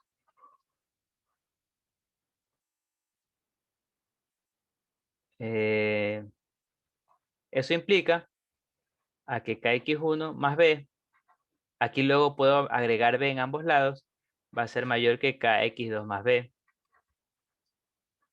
Y de nuevo, eso implica a que f de x1, esto de aquí, ya vimos que esto de aquí es f de, la función f evaluado en x1, y la de acá es la función f evaluada en x2, me queda f de x1 es mayor que f de x2. Si se dan cuenta, esta es la definición de función decreciente, en la cual yo empiezo que x1 es menor que x2 y obtengo que f de x1 es mayor que f de x2. Por lo tanto, acabo de demostrar que esta función f es estrictamente decreciente.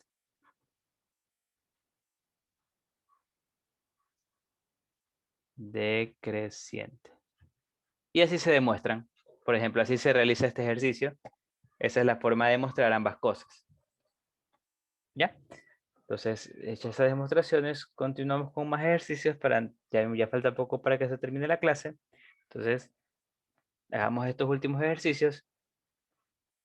Me dicen, considere una función f de los reales a los reales e identifique la proposición verdadera. Me dice, si f es impar, entonces f no es acotada. Entonces aquí yo tengo que tener bien claro los conceptos de impar, de par, acotada, inyectiva y todo eso de ahí. Entonces, me dicen que verdadera quiere decir que una sola va a ser verdadera. Para ver cuándo es falsa, tengo que pensar un contraejemplo. Ya sabes que un contraejemplo es un ejemplo que hace falso alguna proposición, algo que está dicho.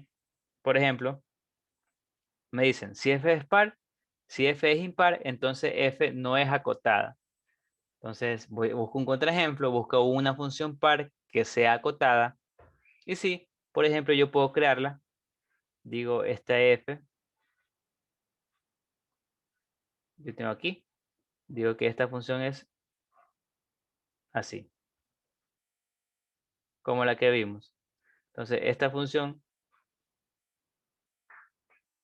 está aquí 1, 1, menos 1, que digo, aquí es 1 y aquí es menos 1.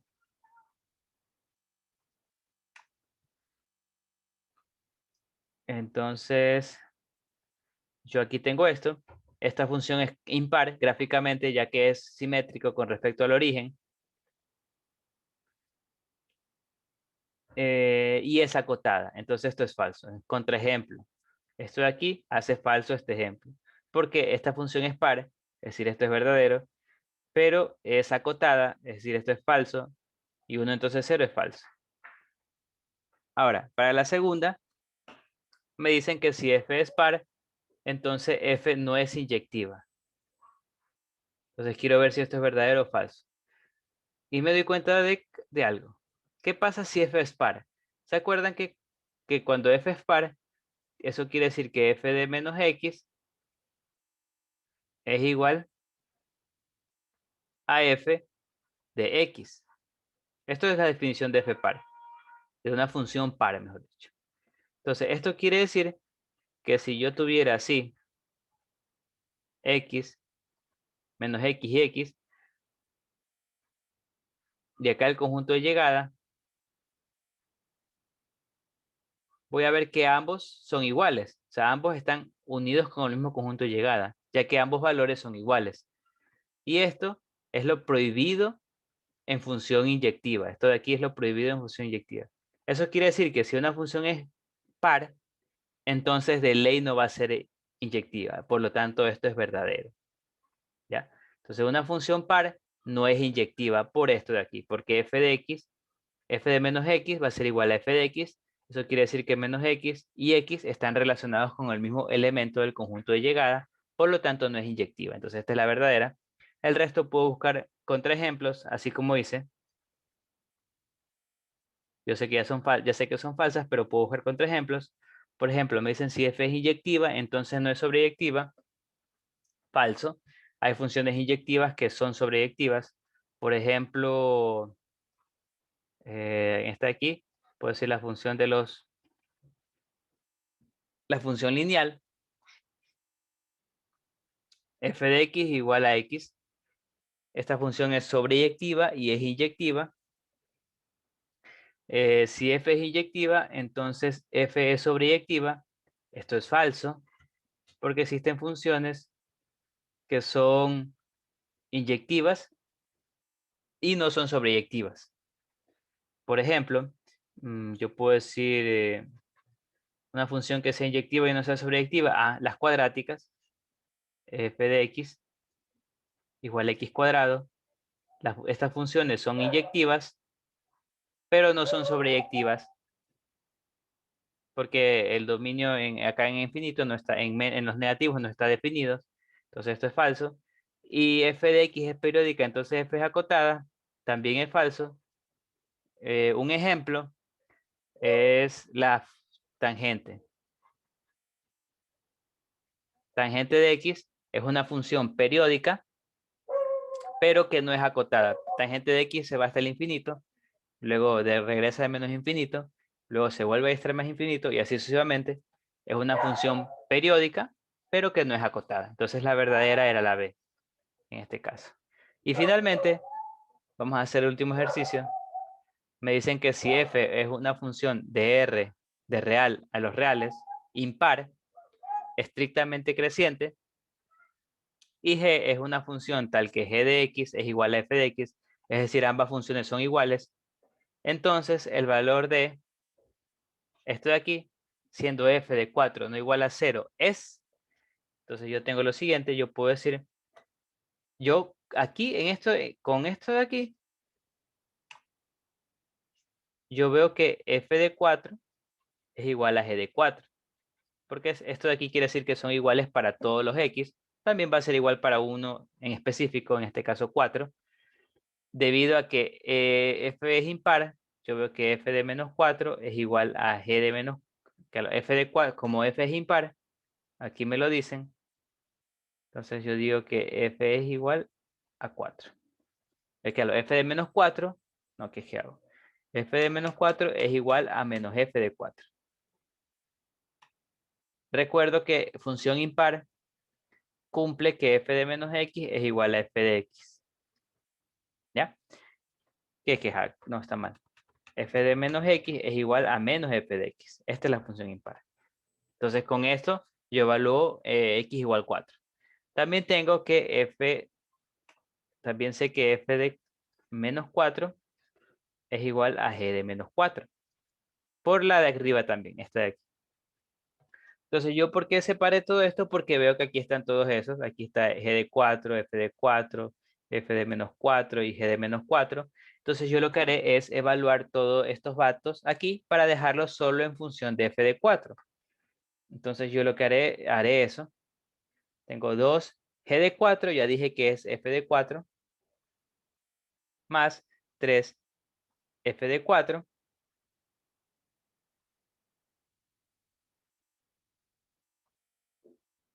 Abajo, en el denominador, yo voy a tener menos f de menos 4, debido a que es impar, va a ser igual a menos f de 4. Y acá tengo más 4. G de menos 4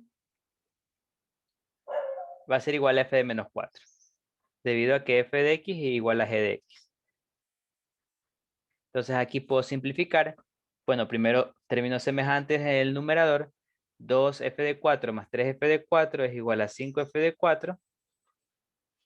Y en el denominador aquí menos por menos da más. Te va a quedar f de 4. Aquí está aquí. También puedes aplicar función impar. Te va a quedar menos 4f de 4. Entonces aquí lo que haces es 5f de 4.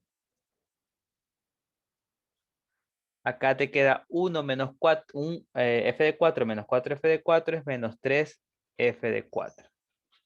Finalmente, debido a que f de 4 no es 0, ya que si f de 4 pudiera ser 0, entonces no puedo hacer esto. Como no es 0, yo lo que puedo hacer aquí es simplificar. Entonces simplifico.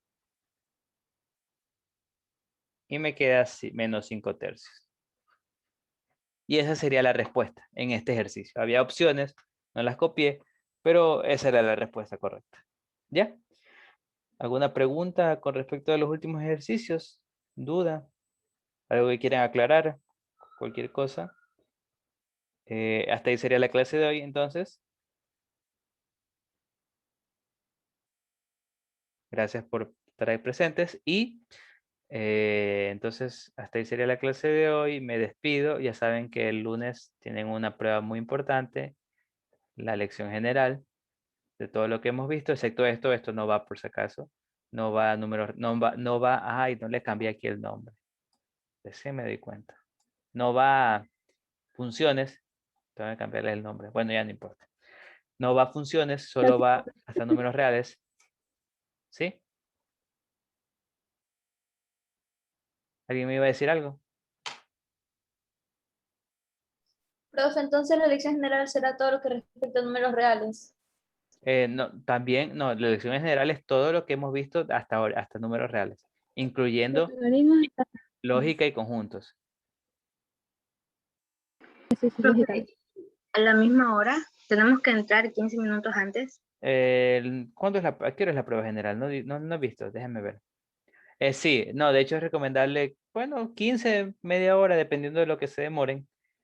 Es al inicio, entonces sí, 15 minutos antes, como ahorita, se conectan para, más que todo para ver sus cédulas y verificar todo eso. Que ya no lo puedo hacer porque estaba un poco ocupado, pero ya ese día, el lunes sí lo voy a hacer y los voy a estar bien vigilando. Entonces, sí, lleguen un poco temprano para todo eso.